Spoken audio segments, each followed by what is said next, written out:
क्या हुई? दोस्तों मुझे एक बात समझ में नहीं आती कि आखिरकार भगवान ने मुझे धरती पे भेजा किस लिए है।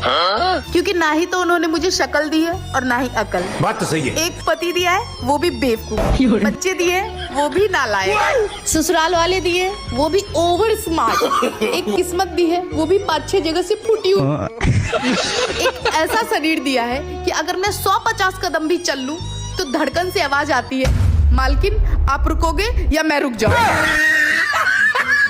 मैं पर रू भाई।